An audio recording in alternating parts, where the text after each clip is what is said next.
नमस्कार, मैं हूं अनीता दिनेश। आप देख रहे हैं गार्डनिंग एस्थेटिक्स। गार्डनिंग एस्थेटिक्स में आज बात करने वाले हैं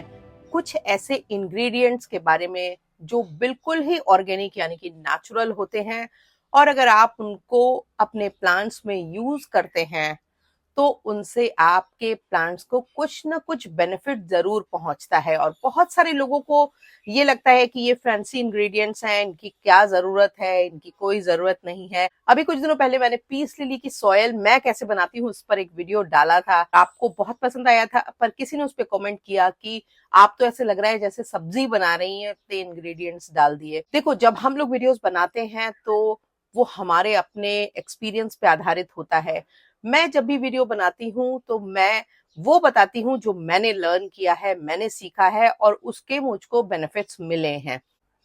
और ये पूरी तरह से आपके ऊपर होता है कि आप उसको फॉलो करें या ना करें। पर मुझे ऐसा लगता है कि जब हम कोई भी ऐसा प्लांट स्पेशली जो कि एक्सपेंसिव होता है वो खरीदते हैं, और अगर हम उसकी सॉयल बनाने में कोई भी चूक कर देते हैं,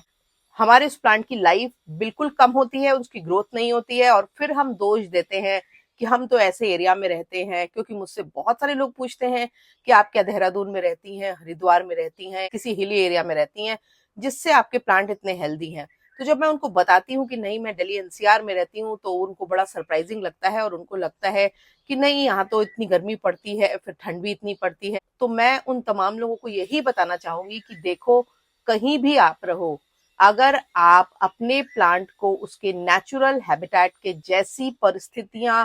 किसी भी तरह से उपलब्ध करा दोगे तो वो प्लांट बहुत अच्छे से चलेगा। और प्लांट लगा लेने में सिर्फ फर्टिलाइजर का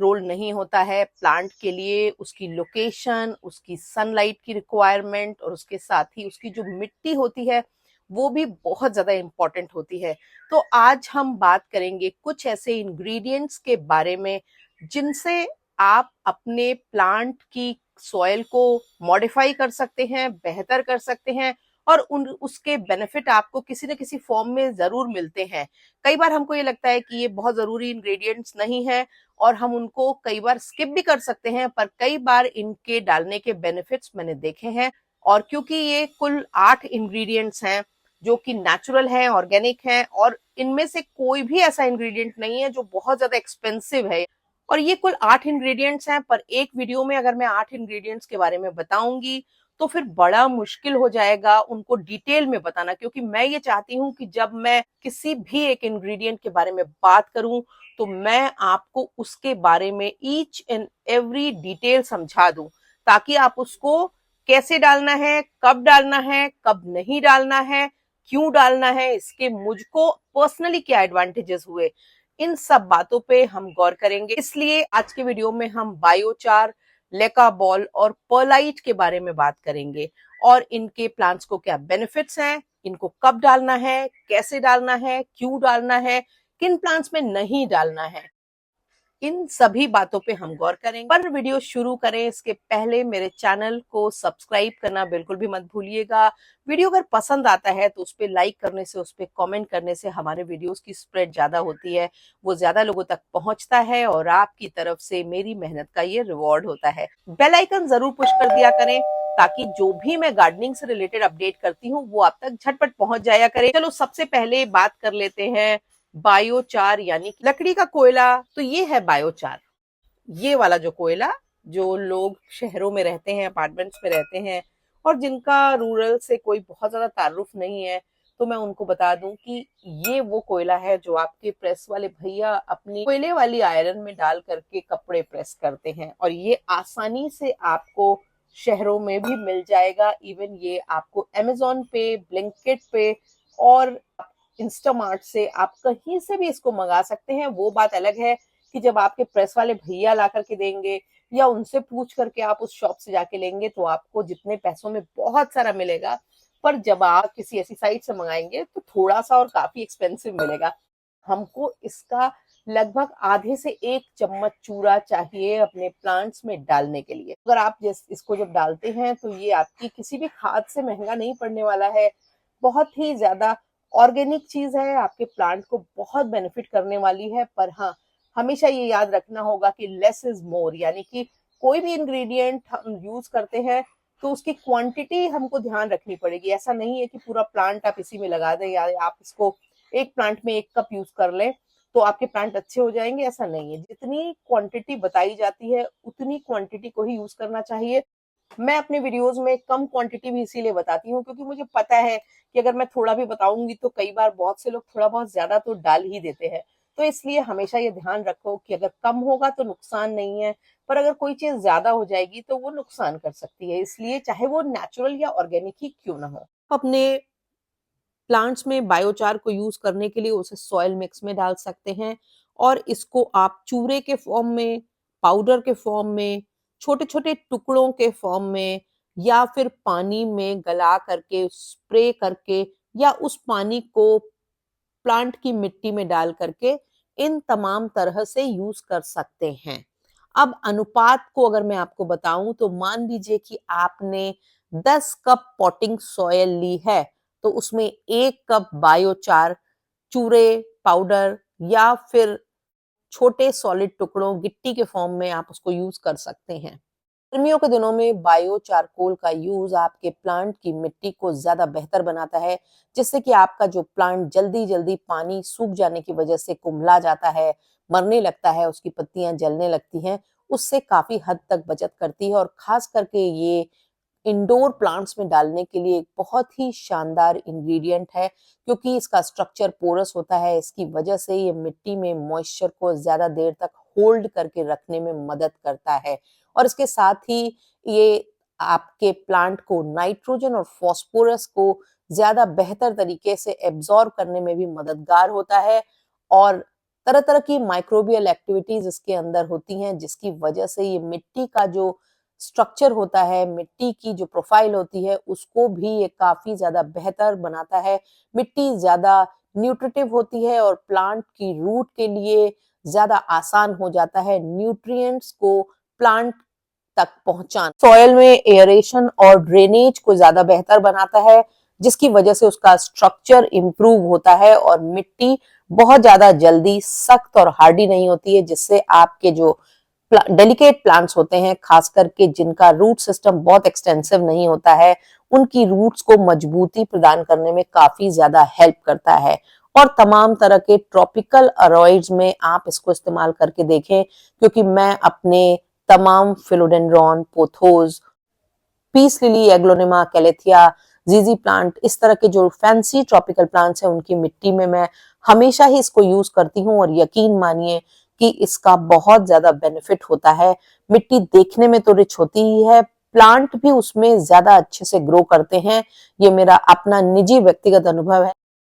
बायोचार कार्बन का स्टेबल फॉर्म होता है, इसलिए ये लंबे समय तक बदलते हुए मौसम में मिट्टी को ज्यादा बेहतर बनाए रखता है और जैसे जैसे मौसम बदलता है वैसे वैसे जो प्लांट बहुत ज्यादा खराब होने लगते हैं उन प्लांट की मिट्टी में ये काफी ज्यादा सुधार लाता है और उन प्लांट्स की ग्रोथ ज्यादा बेहतर होती है। इसलिए मेरा जो सुझाव है वो ये है कि आप अपने सब ट्रॉपिकल यानी कि हमारे यहाँ के क्लाइमेट के प्लांट में भले इसको ना यूज करें, पर आप इसको अपने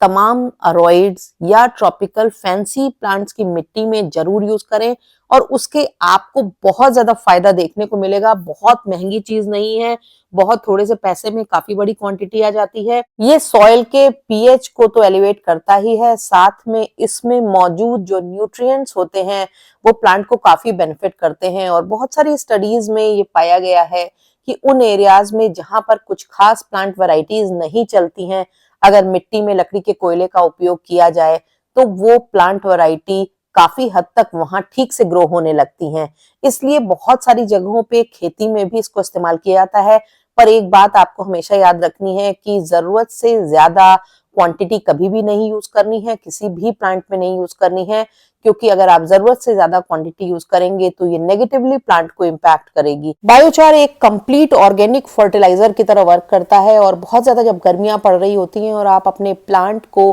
फर्टिलाइजर देने की स्थिति में नहीं होते हैं, इस डर से कि कहीं आपका प्लांट पे उसको एडवर्स इम्पैक्ट ना हो, तो भी अगर आपके प्लांट की मिट्टी में बायो चारकोल के टुकड़े पड़े हुए हैं तो वो प्लांट को न्यूट्रिशन तो देंगे ही, उसकी जड़ों को इस बात के लिए तैयार करते हैं कि वो ज्यादा से ज्यादा पानी एब्जॉर्ब कर सके, जिससे कि आपके प्लांट की ओवरऑल हेल्थ पर असर पड़ता है।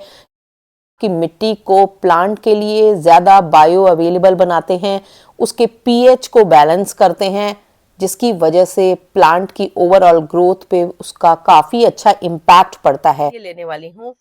कि आप में से बहुत सारे लोग इस समय अपने प्लांट की कटिंग लगा रहे होंगे, और खास करके इंडोर प्लांट्स जैसे जीजी प्लांट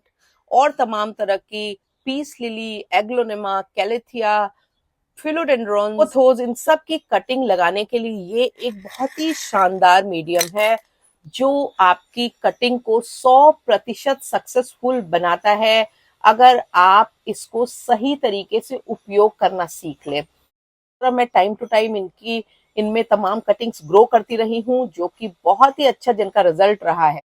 लेका बॉल्स पर मैं पहले भी वीडियो बना चुकी हूँ, कैसे इसको इस्तेमाल करना है और किस तरह से इसमें कटिंग्स को ग्रो करें। ये दोनों टॉपिक पे मेरे वीडियोस हैं, जो आपको इस वीडियो के एंड में जिनका लिंक मिलेगा आप जाके उनको देख सकते हैं। ये भी एक नेचुरल ही इंग्रेडिएंट है, इसलिए नेचुरल है क्योंकि ये क्ले की बेक्ड बॉल्स होती हैं, यानी कि मिट्टी को बेक करके बनाई जाती हैं। इसमें किसी भी तरह का कोई भी केमिकल नहीं होता है। ये भी पोरस होती हैं, इसलिए पानी को अपने अंदर एब्जॉर्ब कर लेती हैं, न्यूट्रिएंट्स जो हम इनमें डालते हैं उसको भी एब्जॉर्ब कर लेती हैं। अब क्योंकि मैंने कई सारे प्लांट्स पूरी तरह से लेका में भी लगा रखे हैं और वो उसमें अच्छे ग्रो हो रहे हैं, पर सबसे ज़्यादा बेहतर जो इनका इस्तेमाल है वो है आपके नए प्लांट की कटिंग को ग्रो करने का। और क्योंकि इस समय आप नए प्लांट्स की कटिंग लगा रहे होंगे, ये परफेक्ट सीजन है अपनी कटिंग्स को लगाने का, तो ऐसे में अगर आप लेका बॉल्स का यूज़ करते हैं अपने प्लांट की कटिंग को ग्रो करने में, तो यकीन मानिए कि आप काफ़ी ज़्यादा सक्सेसफुल होंगे। खास करके आप अपने बेगोनिया,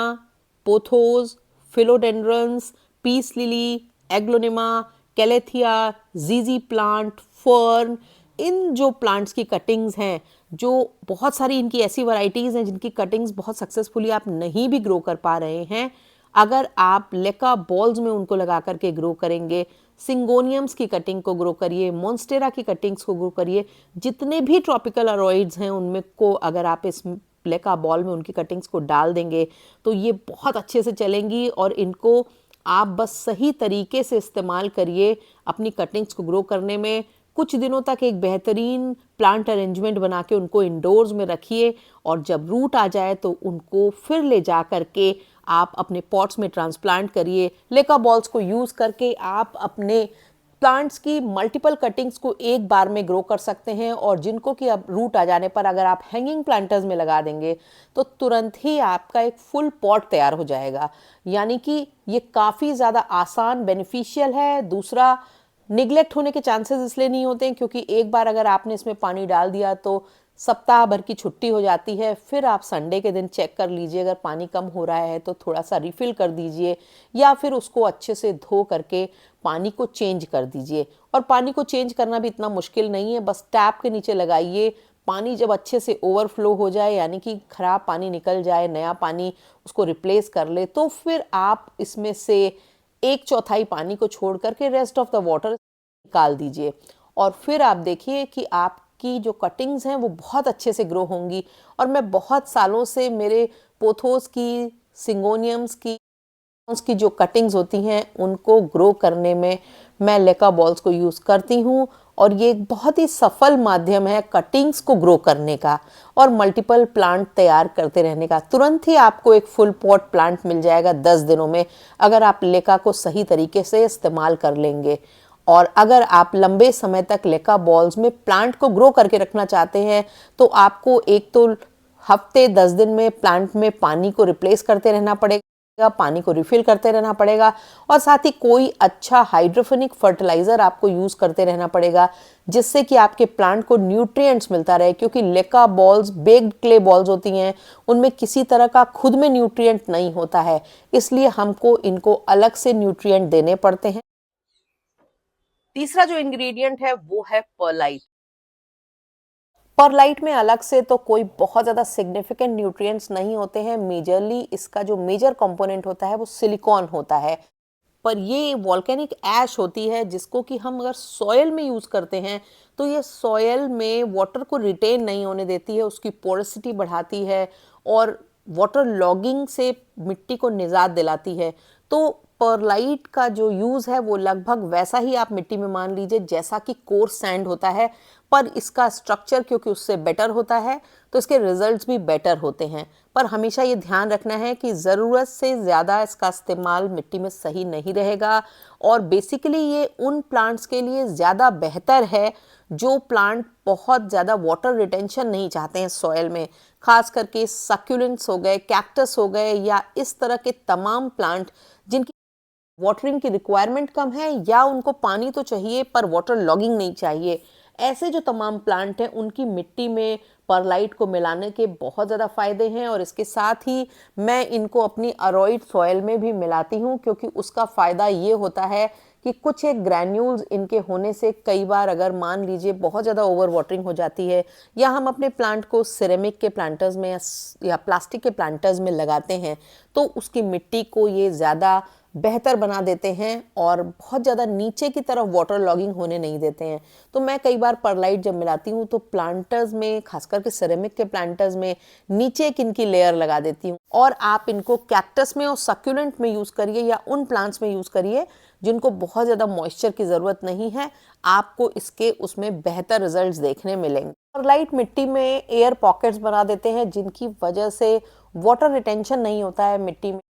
जो अरॉइड्स हम लगाते हैं, यानी कि जो हम मनी प्लांट, पोथोस और तमाम इस फैमिली के प्लांट्स लगाते हैं, उनमें एक प्रॉब्लम तो होती है क्योंकि उनको पानी काफ़ी चाहिए होता है, तो अक्सर उनके पॉट में वाटर लॉगिंग की प्रॉब्लम आती है। और अगर मिट्टी में परलाइट पड़ा रहता है तो वो वाटर को लॉग नहीं होने देता है, वाटर रिटेंशन नहीं होने देता है, जिससे प्लांट को पानी भी मिल जाता है और पानी कलेक्ट होकर के लंबे समय तक उनकी रूट्स को सड़ा भी नहीं सकता है। इसलिए अरॉइड सॉयल में भी परलाइट का यूज़ किया जाता है, और उन प्लांट्स में काफ़ी हद तक यूज़ किया जाता है जिनमें वाटर लॉगिंग उन प्लांट्स को मार सकती है। मिट्टी को ज़्यादा पोरस और भुरभुरा बना करके रखता है, तो उसका एडवांटेज ये होता है कि आपके जितने भी ट्रॉपिकल अरॉइड्स होते हैं, फिलोडेंड्रॉन्स होते हैं, पोथोस होते हैं और तमाम मॉन्स्टेरा और इस फैमिली के दूसरे प्लांट्स होते हैं, वो प्लांट्स की जो रूट होती हैं वो आसानी से मिट्टी में पेनिट्रेट कर जाती हैं, और जिसकी वजह से उन प्लांट्स को मजबूती मिलती है और उनकी रूट का एक्सपेंशन भी अच्छे तरीके से होता है।